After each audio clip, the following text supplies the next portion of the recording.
All right, and just so everybody knows, we are recording right now. We are good to go. So thank you all for joining us this afternoon. We're really excited to be sharing this virtual space with you. I'm really excited to be adding to the SDG Awareness Week and exciting to really propelling this into a topic that Hugh and I have both been really passionate about for some time. And that's really going to be traveling sustainably. And we really want to talk about, in this case, after the pause. I know a lot of our international travel plans have been disrupted recently. I say recently, it's been over a year now, but absolutely, we've all been a little bit disrupted with our travel, whether it has been internationally or even domestic. But we wanted to talk with you all today about some strategies on how we can change our practices when we do emerge out of this pause, how we can take things from a little bit more of a sustainable practice.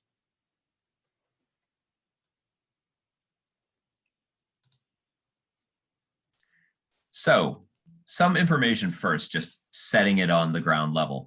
Why this matters is because, as educators, as people who are involved in international education, it's totally fine to admit that international travel is a part of the problem when it comes to carbon emissions and the, harm that's putting onto the environment. So you can see on the screen here that travel and tourism is estimated to be responsible for around 8% of global greenhouse gas emissions. And the number, is only growing from there because associated with air travel, it's all the other waste that comes with it, like plastic waste. You see when you go through security, if you have a bottle of water, they just have you throw it in the bin right there. You can't recycle it even. It also leads to, of course, then having, the hospitality industry around lodging and souvenirs and how that can be unsustainable in, just different practices that are, harmful for the environment in producing the souvenirs, for example. And we have an example of that a little bit later on. So it's our hope that with increased focus on international recruitment and education, that we will be able to cut down on some of this, because what we're currently doing is, we're having more travelers go out into the world, and that's creating a greater carbon footprint. So on these slides here, there's a couple interesting graphs just to give you an idea of what the impact looks like. So these are global greenhouse gas emissions. This is sourced from the EPA. And this is about a 2-year-old figure at this point here. But just to give you an idea of how things are standing, so global emissions from the transportation sector is about 14% of all emissions. So keep that in mind. And then you can go to the next slide, Tom. For the US here, taking a look at the US gas emissions, basically the US transportation sector contributes nearly 29% of the total greenhouse gas emissions. So about 29% of all US emissions are coming from transportation. And then next slide. And then looking at what air travel accounts for here, air travel accounts for 9% of the US greenhouse gas emissions from transportation. So you can see how it compares. Obviously, there are all other large scale problems coming from vehicles, ground vehicles, light duty, heavy duty.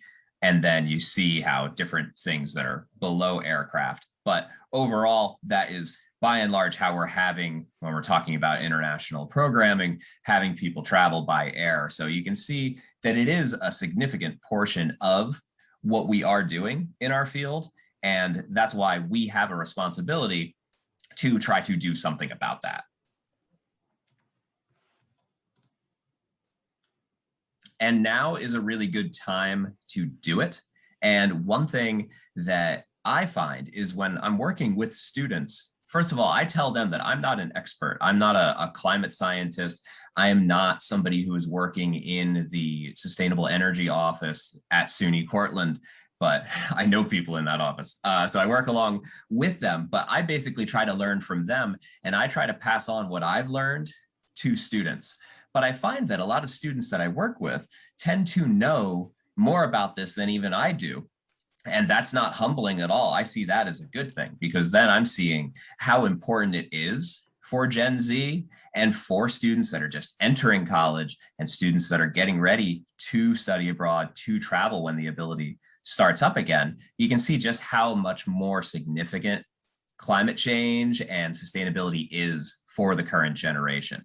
So we can learn a lot from them, and we should expect that as students are going to be traveling again, hopefully in the next few months, that we don't want to just get back to normal with travel. I've said this in so many ways that during this pause, there's a lot of lessons we can take from what's already happened, and we can come out of it traveling better and traveling smarter. So it's really getting back to better instead of just getting back to normal, because we want to take what we've learned and we want to be sure we're traveling smarter going into the future.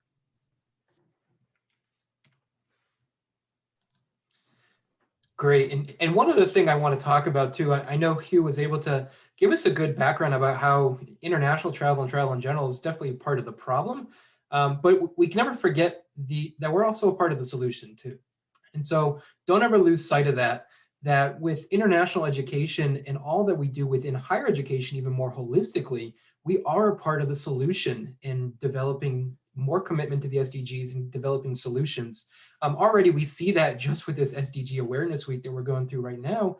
But when we're talking about international education, which is really the realm that Hugh and I come from, we're talking about developing global citizens, and in tackling global problems will require global citizens who can communicate across barriers, across borders, across language, whatever the situation may be. So really international education exchange is going to be one of the best ways that we can actually tackle some of the issues focused on in the SDGs. We also need to make sure that we're really focusing on global cooperation too. This isn't a problem that only one person or one country or one organization is going to solve. It's going to be, everyone has to be in this. And so we need to make sure that international education is part of the solution, as well as overcoming the challenges that we embody by being part of the problem. And then lastly, this can't be understated enough too. Sometimes we just have to see the problem in order to believe it too. And so that's really the last bullet point here, the allegory of the cave, is just making sure that we turn around and I see the problems that are all across the globe, whether it's deforestation, whether it's climate change, whether it's poverty, whether it's hunger, whether it's global inequity. We need to make sure that we're really seeing those in order to really fully believe them and also fully understand them, comprehend them, and then solve them. So with that in mind, we're really going to jump into the presentation now, kind of keeping that as a background. And one thing that I'll mention before we go any further is, just like Hugh said, we don't pretend to be experts. Neither of us are climate scientists by any means of it. We both come from the international education perspective, but we do identify that there are ways that we can make changes, both at the individual level, which we'll start, and then also at the office, unit, or institutional level, which we'll end at too. And I think that that's important to say, because a lot of times people are just wondering how they can get started, and they're worried about, because they're not experts, because they're not as up to it as they wish they were on the subject, that they kind of don't want to make a misstep. So what we're hoping for today is just to give some ideas that can get you started and that can move you in that direction. And we're all learning more, and we all want to do a better job in the future, but this is a good place to get started. So with that in mind, one of the best things that we can recommend to get started before you have to travel, and this almost seems like a no-brainer thing, but it's something that we have to make sure we're still doing. We can't just take it for granted. Let's ask ourselves whether travel is essential. And I think that word essential has a different meaning in the COVID era nowadays too. We've all developed a lot of these virtual tools. How many times can we actually do virtual instead of actually traveling too? And so what we've done here is we created a list, and this is the list of the goals that I use, or the questions I ask myself before I travel.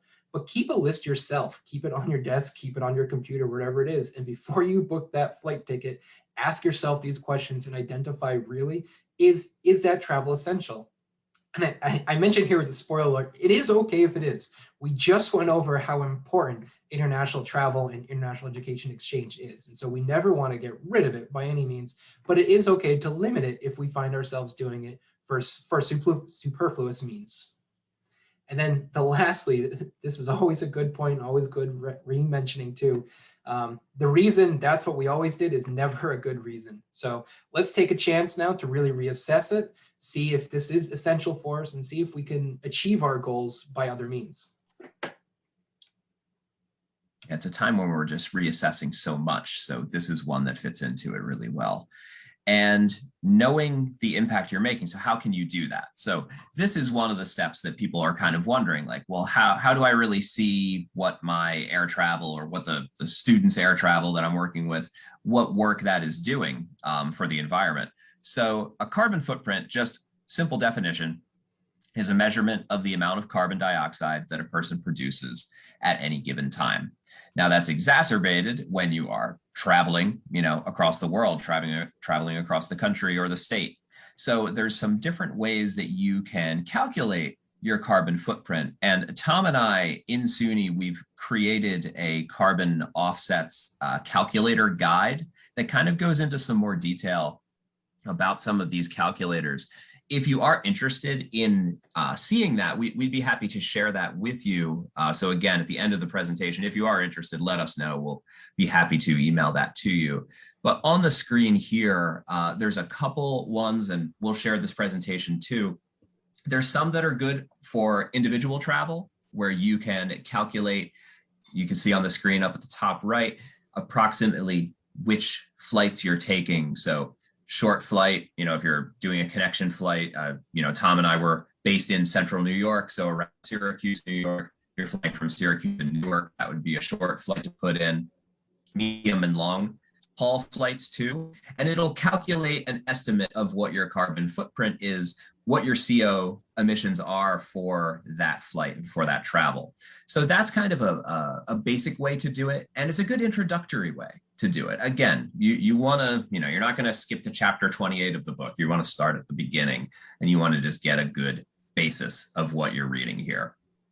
Holistic approach too, if you want to know just different ways that you can make just, your everyday practices more sustainable, if you want to see what your carbon footprint is just based on the individual decisions you're making, you can see on here the global footprint calculator. Now the screen, little screen capture we have there is how often do you eat animal-based products. So this will go into lots of different areas, but if you have some time to take this, it basically works, like a survey, like a quiz. You go through and it will give you a more accurate idea of just what your footprint is for your day-to-day life. And again, that's a nice place to start with. And this is a nice thing to also share with students. If you have students who are interested in knowing a little bit more about this, if you want to do it as part of your pre-departure before students go abroad, have it either optional, have it be required. It can depend on the program too. If the program has a sustainable focus, this might be something that will really interest your students. Yeah, and I'll definitely add here too, the global footprint calendar can go really in depth too. It does take about 10 to 15, maybe sometimes 20 minutes to complete that, but it's a wonderful exercise to really understand some of the things that we're doing on a day-to-day basis that do have an impact on the environment, that do have an impact on sustainability in general too. And really helping us to identify how we change those. And a great way to really change your personal impact is at minimum to try to wear abroad. And we'll talk about that in just a second here too. But before we get that, we want to talk about one really easy way to just reduce your carbon input or carbon footprint while you're abroad. That's really just starting to consider alternative transit options. So when we're flying, try to travel longer and less in order to reduce flights. So instead of flying to China 10 times a year, try doing it 1 time a year, but maybe longer instead of a week basis, do it for 1 month at a time. And that way you can actually reduce the amount of flights you take and drastically reduce the impact that you have. Just by simple math, if you're taking 1 flight compared to 2 flights, you've reduced that by 50%. That's a phenomenal strategy just to reduce those. Also, try taking more direct flights try taking more direct flights and non-stop flights instead of taking all these different connections. When you take the connections, you might save $1 or 2, but you're actually having a much more impact on the environment by taking far more flights. And then definitely fly coach instead of first class. Just flying coach means you take up less space, which means you can put more people on that flight, which means that your direct impact is less too. Coming from someone who's above 6 feet tall, this is a hard one to hear, but it's certainly worthwhile and absolutely does make a big difference, I promise you. And then once you're on site at a travel location, wherever you may be, the only way that you can really reduce that carbon footprint to zero is by non-motorized means. And so that's going to be walking or bicycles. So definitely take advantage of those opportunities. That will drastically reduce the impact that you have on site. And again, these types of small actions will build up over time. But if you have to ride or if you have to drive, try carpooling, try ride sharing, use local services if you can, try public transportation such as a bus or a train, and definitely try to avoid airfare if you can and travel by land. Again, even if that train is an hour or two longer out of your time, the impact that it'll have is far less than that flight that you'll have to take.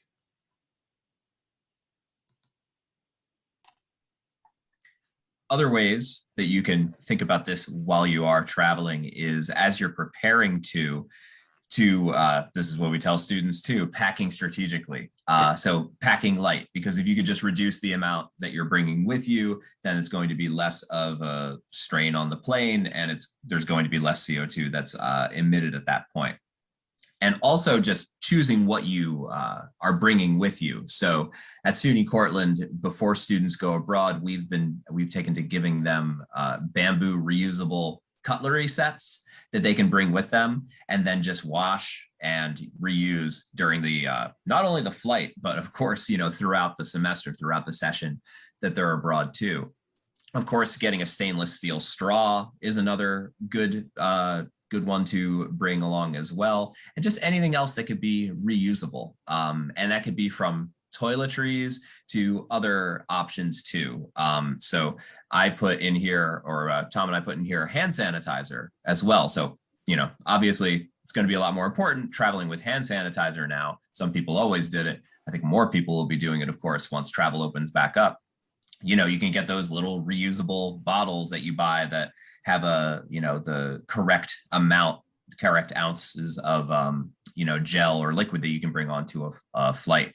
And then your own reusable backpack too, because then, if you're able to just pack it with you, I always say if I have it on my back, it's something I really need. If it's something I'm putting in my luggage and I can't put it on my back, like, do I need to really bring that? It makes me just double check. It makes me think about that a little bit more too. And then when you are in your location, when you have traveled to the location, thinking about your eating and thinking about your consumption a little more that way, looking for some shops, restaurants that are a little bit more locally sourced with the food that they have coming in, eating the food from the region where you are actually studying too.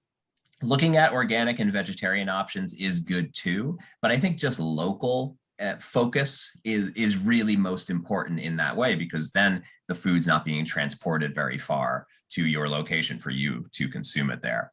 And then avoiding wasteful pre-packaging, even on flights. Like we have made jokes, you can get crackers and then each cracker is individually wrapped as well, so that you're like, oh, I can't eat these 3 crackers. I'm going to bring one with me and I'll have it later when I'm in the taxi going to, my destination.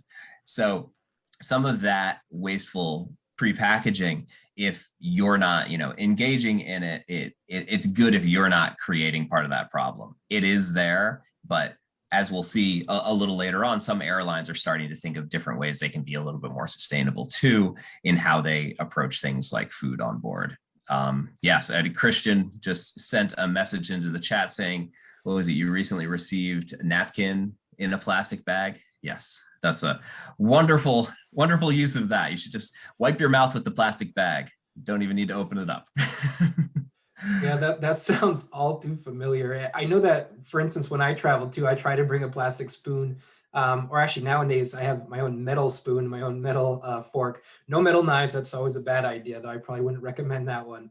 But it's a good idea to think some of these things in advance before you travel too. And like Hugh mentioned too, one of the best things that we could really do is just eat locally produced food, whatever that may be. And I know we all have different dietary preferences and dietary requirements, but doing what we can to adapt to the local area is going to do a far greater impact than not, obviously. So instead of traveling and trying to find your McDonald's hamburger, try just sticking with whatever's local there. And a lot of times that can be a great way to learn about the culture and the area you're into. So it has more benefits than one, obviously. And another tip just around cutlery is I have this one piece of cutlery, which is a spoon, a spork, a fork, and a knife. And they put it all into one thing. So it has a serrated edge for the knife. It has the fork, and it has like a part where you can pull down or cover up the fork to make it into a spoon. So there's some creative options out there. So if you don't think you have enough space for everything, you can just really bring like one thing, and it's like having a Swiss Army knife. Absolutely. More on this topic too, again, just about the idea of consuming responsibly, ethically, and locally too. Think about the water usage that you're doing. I know for anyone who's traveled internationally before, this has always been a culture shock to some, but really recognize the appropriate amount of water usage in a given region too. So take some time to reflect on showers, on brushing your teeth. Nowadays, certainly don't skimp on washing your hands by any means, but consider how much do you really need that water running when you're brushing your teeth? How long do you have to take a shower? Does it have to be scalding hot, or can it be a mildly warm shower too? And most importantly, to respect a lot of the cultural and regional norms of an area that you're going into too. There's reasons why they set up these norms in any given area too. So if they're asking you not to flush down toilet paper, don't flush down toilet paper, and read the sign next to the bathroom or to the toilet before you do so too. And then we've all heard the homage, if it's yellow, let it mellow. If it's brown, flush it down too. And the amount of water that we can save just by following basic practices like that, it builds up astronomically over time. Energy usage, this is really focused too for anyone who's staying in a hotel. I know that anytime I go to a hotel, you sometimes can walk in and the air conditioning is already going, the heat is already on, the lights are already on, the fridge is plugged in. If there's certain things that you're not using, feel free to unplug them. Feel free to turn them off, especially like a TV or lights, or like I mentioned, air conditioning too. Feel free to reuse those bathroom towels and sheets. A lot of hotels nowadays have practices which ask you if you want them to be washed every single day, or if it's okay just to wash them before your stay and after your stay too.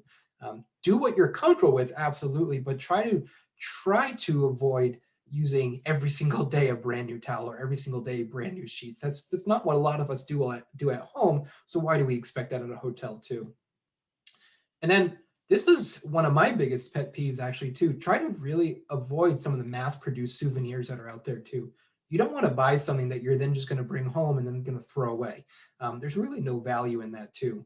But also ask where a product is coming from. You want to make sure that whatever you're purchasing not only is legal, but is ethical and is responsible, is reusable. And so a lot of times we can get souvenirs that might be produced by animal goods. They might be produced by feathers. Those are the types of things we want to try to avoid because we don't quite know the history behind that. We don't quite know the story about how that was produced, where it came from, and what went into making that too. So really try to focus, if you do need to buy souvenirs, try to focus on something that you're going to be using in the future that brings value to you when you come home. And again, you really know the background of that story and where it came from. And I think that, working in international education, sometimes you have souvenirs brought back to you. Maybe a faculty leader went on a program, maybe a student who you really liked working with brought you back something, and they just clutter up your desk anyway. So it's good not to feed into that problem of just getting those types of souvenirs. Now, sometimes it's built into the culture, maybe the host culture where you're going to. I know when I was part of the JET program teaching English in Japan, whenever you would go to the next town for a meeting or something, it was expected that you should bring back some gifts for, the people at your board of education or the people at your school. So sometimes it's a little programmed and it's a little ingrained. So that can be a little bit harder to break through, but it's good too, just to, inform others that, hey, you don't have to bring me back something, just like take a picture, email it to me so I can just check it out and see what your experience has been like that way. And other things to bring back with you. So I just mentioned, things, the lessons and the things you'll actually get from your time abroad, and your students will come back from abroad too. So we've been thinking at SUNY Cortland, what are some different strategies we can equip students with as they prepare to go abroad when that next happens? And one way is that we've asked students to, or we're planning to ask students to keep a reflection journal and really just take notice of some of the little things you are noticing that goes on in that host country and in that host society, and how they may be approaching sustainability. How are they doing recycling? What is their approach to energy management? Things Tom was talking about with water usage too. You might go to a location in a country in East Asia where during the day, lights are basically turned off. It might be bright enough that people are just using natural light. So I've asked students, or we'll be asking students, to keep track of that journal, and then we want to have them report back about that when they come back. So we might be able to do a seminar, and of course, at least inform the students that are going to be going abroad after them too. Also, at the same time, if you notice something that is not a very sustainable practice, not a very sustainable decision, make note of that too, because sometimes, and that's where you don't want to get judgmental, because again, the host community may have a very good reason or an inability for not doing something the way that we do it in the US. You want to check your privilege on that. But overall, again, it's good to just give this some thought while you're going through this, because you will be noticing things that you never would have thought was going to be a different way that someone did something compared to what you do in your life in the US. And then you can challenge yourself. Maybe you can live in a little bit more sustainable way. Maybe you can do something that you picked up on from abroad, and then that's something you can use to influence your own life and influence others around you. Yeah, and one of the things I can add that we're actually doing at SUNY ESF is, after our study abroad students return home, we're actually hosting a focus group for them to really reflect upon these types of opportunities. And we're asking them to bring some of the stories like we just talked about, and trying to identify the good, the bad, and what we can take from different experiences, and what we know that we're actually doing well here in the United States or wherever we may be. Those are really great opportunities for students to reflect and to really understand and comprehend. Another really neat thing that we're doing is we actually created a mini scholarship for our students going abroad, for them to really engage in sustainability practices in a given country, and then to bring back one of those practices and share it with our campus, so our campus can get better and stronger at sustainability going forward. One of my favorite examples, it was one of our early slides here. We had a picture of groceries that were wrapped up in banana leaves. And this was a really common thing for the student to experience when they were in Thailand. They would find all the groceries wrapped up in banana leaves. Whereas if I go to Wegmans, which is our grocery store here in upstate New York, everything's wrapped in plastic, as we talked about, or maybe cardboard. But it was really nice and liberating to see banana leaves, something really natural, really something that's going to be able to be biodegradable, that's not going to cause any harm to the environment to do so. So there's a lot that we still have left to learn, and a lot that we can still continue to develop and sustain on our own campuses going forward. So with a lot of that previous information, that's stuff that we really want to focus on the individual level, whether that's me visiting a study abroad site visit, or whether it's an individual student who's studying abroad for the first time for a whole semester. It could be someone doing an international recruitment trip, whatever the situation is. For this next section, we really want to take it a little bit of a bigger perspective, and identify some tips and some recommendations for offices, units, and even institutional level if we want. This is the section where, again, I'll reiterate, Hugh and I, we are not sustainability officers by any stretch of the imagination. We're not climate scientists, but we certainly do see the intersection of international education with sustainability. And we do hope some of these practices can help either highlight the impact that international travel has on sustainability development, or at a greater opportunity, reduce the impact too. And so with that in mind, one of our first and probably my most passionate one is making sure all of our international offices do some sort of annual carbon travel audit. Just like we talked about with each individual, knowing your personal impact, it's extremely important for an office, a unit, or even an institution to know their full impact too that they're having. So calculating those total carbon emissions is extremely important, We included some small list of people here who might be traveling, but obviously you all know your institutions, your offices better. You all know a little bit where this would happen. At ESF though, we certainly count our students who are traveling abroad and then all of our staff and faculty who travel abroad for any type of ESF work, whether it's study abroad, conferences, site visiting, research, partnership development, etc. too. But this all comes back to the idea that in order to make a change, we have to first understand what the impact is. So that way we can actually calculate how much of a change we're making. And I put this here at the bottom because I hope this is one way to inspire us all on this call. Why not start with this past year? I know not a lot of us did a lot of international travel, either this past calendar year or this past academic year. So it would be a really great and easy time to start. It would be really quick to calculate. And at ESF, we calculate ours every single summer. And that's just based upon our academic year. But this is a perfect time to really start assessing the impact that we're having. And to make sure we all know how to assess, I know that we included 2 different carbon calculators at the beginning. And one was really great for individual travels. And the other one was the global footprint calculator, which is really great for a holistic calculation. One that we really wanted to include here, though, is the ICAO calculator. This is a phenomenal resource for calculating multiple trips over an extended period of time. This is going to be more along the lines of a scientific calculator. It is sponsored by the United Nations, and it does have a good amount of science in the background that allows it to create its estimates. I will reiterate, though, that it is just an estimate, as with all carbon calculators, but this has been by far the most scientific one and the most accurate one that we've been able to discover.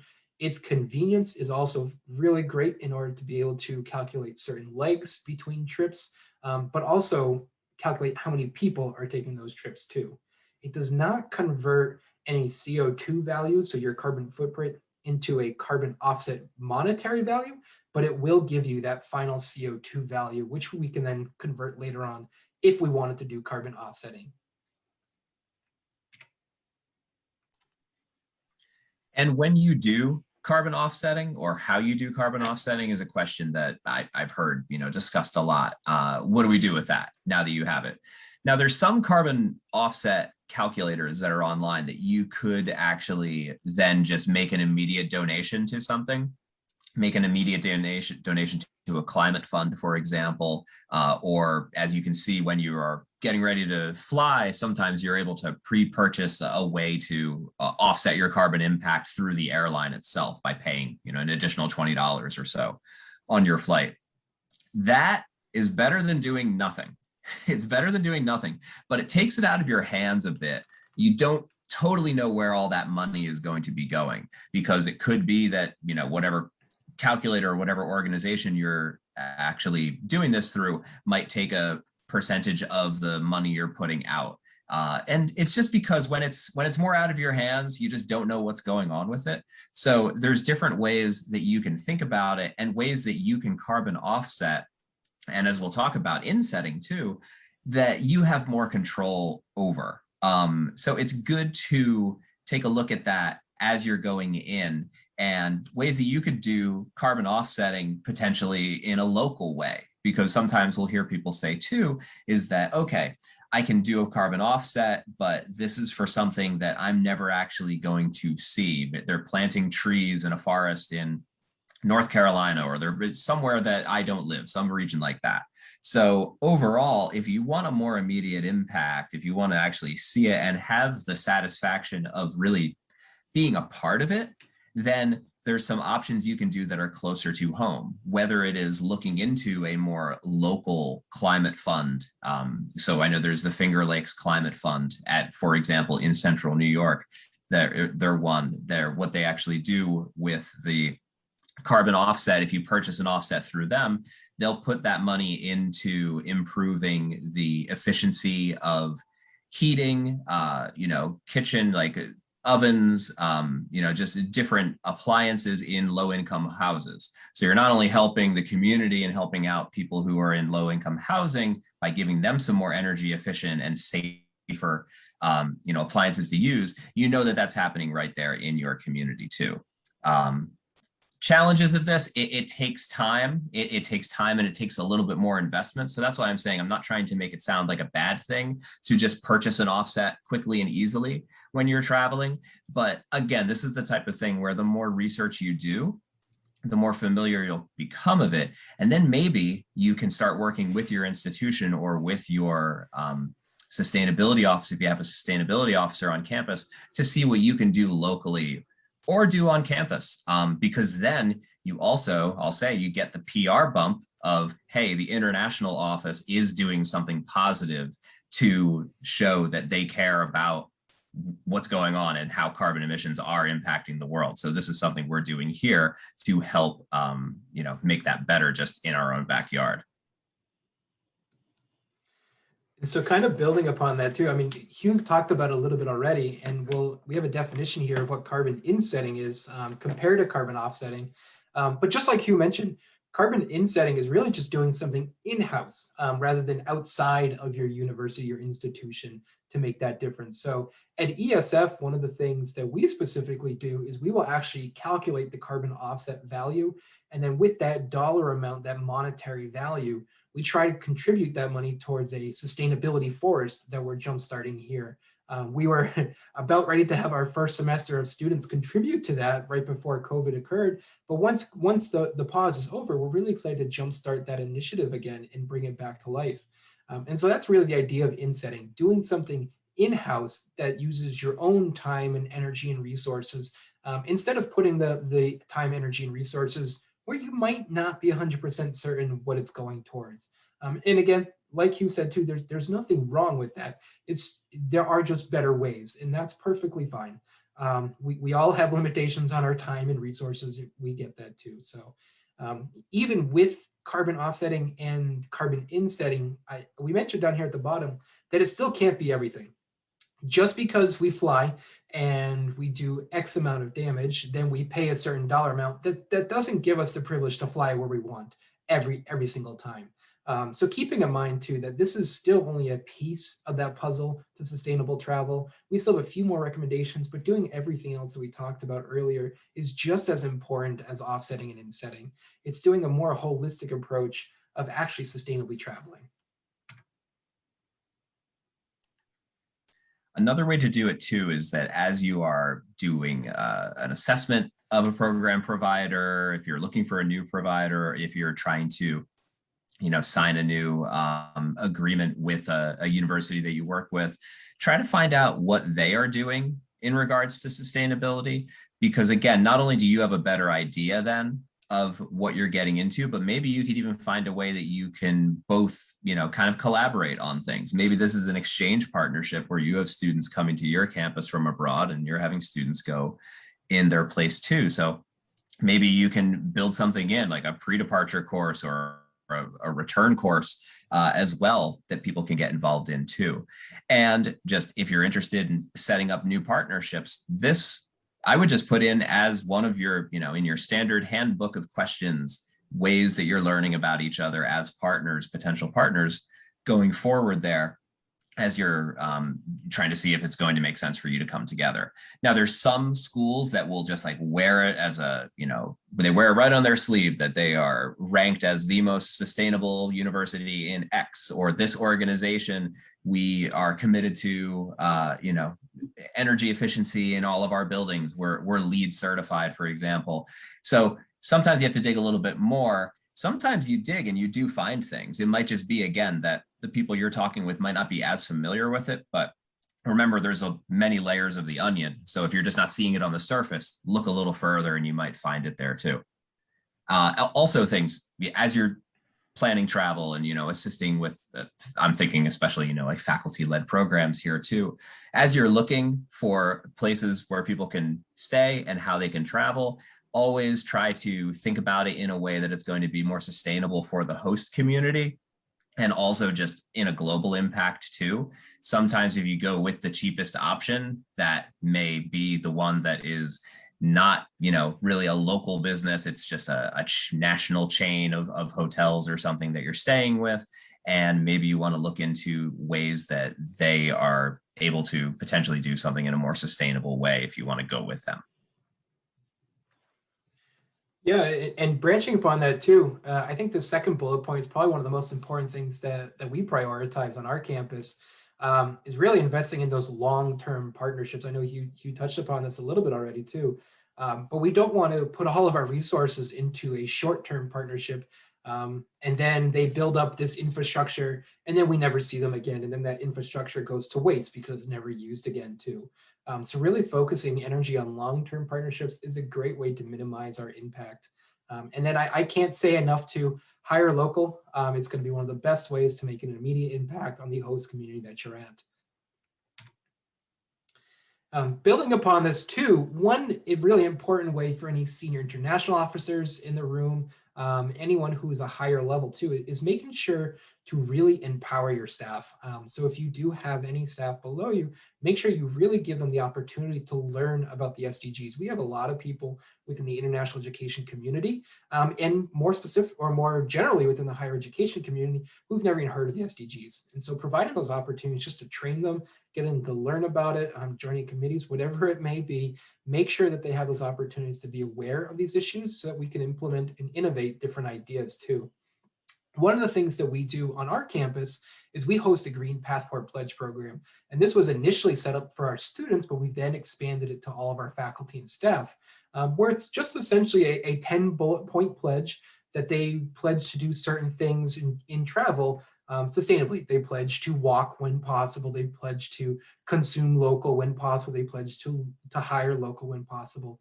It's a really simple, basic thing. It has no legal basis by any means, but it allows people that point just to think about it, to remember it, and to wear it almost like Hugh said as a badge of honor, to say that, hey, I really took this upon myself to make sure it's important to me too.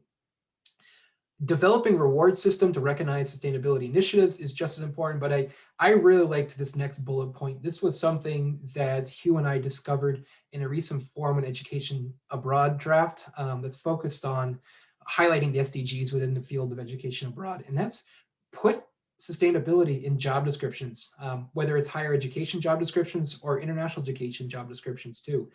Put sustainability knowledge, or maybe it's experience. After all, if we're asking people to do audits of their own selves or the office, you're going to need to know this knowledge and these tools eventually anyways. So why not put that in there now and build the field and make it actually a concrete part of the field. And then the last bullet point here is almost a no-brainer. And I'm looking at Hugh because he's probably the person most connected with his sustainability office and sustainability officers in general. But definitely connect with your sustainability officers on your campus. Most of us have individuals or even entire units devoted to this, depending upon the size of your institution. And at a minimum, we very likely all have faculty who are engaged in the SDGs, and make sure that we're really aware of what they're doing, how we can support them, and how we can bring those tools and resources to international travel.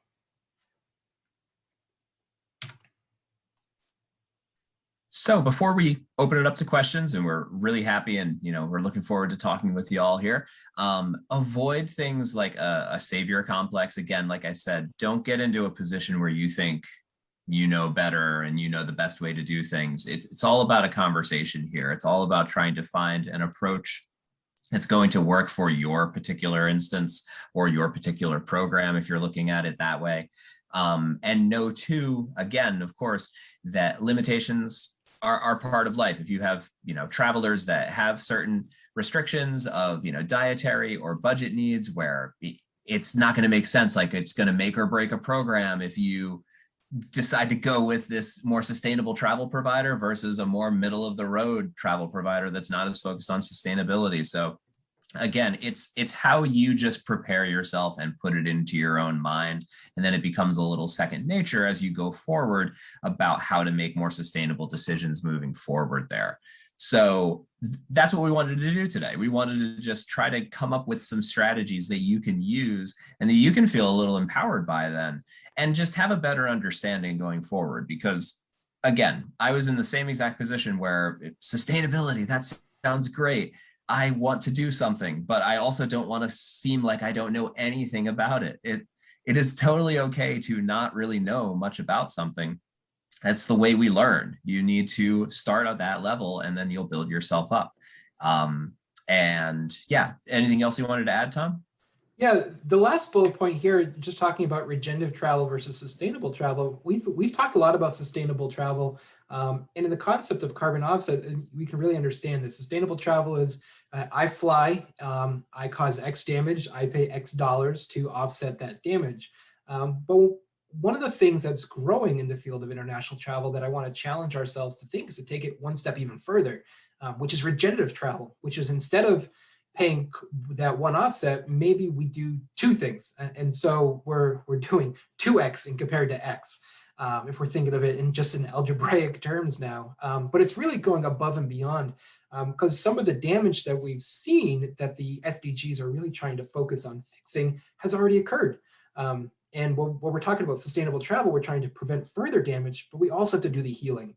And so coming back to that point and really regenerating everything that's going forward too. So that's the last piece I'll mention there. And I'll mention that even at our institution, the ESF, we failed to the level of regenerative travel.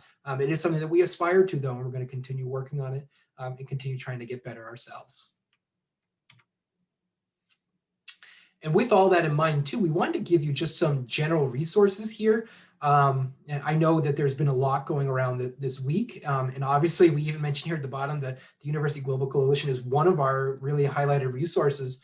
But for anyone who's not aware, NASA, the Association of International Educators, does have a SIG, a special interest group focused on sustainability. They host different sessions, they host different conversations, different guides, etc.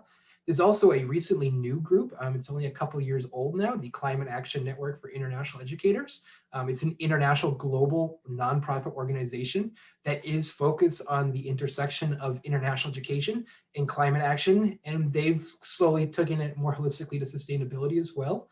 They provide some wonderful free resources and free webinars and free conferences too. There's a pretty vibrant sustainability and study abroad LinkedIn page that's available to everyone. And as I mentioned previously on the session when I was talking about job descriptions, even the Forum on Education Abroad has taken a leading role in this going forward, starting on a draft version of their Advancing the UN Sustainable Development Goals through Education Abroad guide. So we hope to see more from them going forward too. But these are just some of the additional groups and organizations that you can get involved with to further educate yourself and further make an impact at an individual and an institutional level.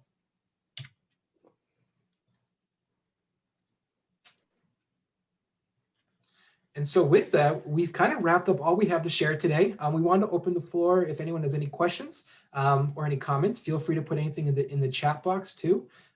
We'd love to be able to answer anything for you. Please also feel free to write down our email addresses, which are all listed here too.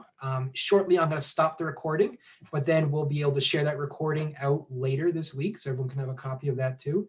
And it's been our pleasure to present to you today. And it's been wonderful to hear from you. And I hope you all are able to gain something small or big from it. I have a question, Tom.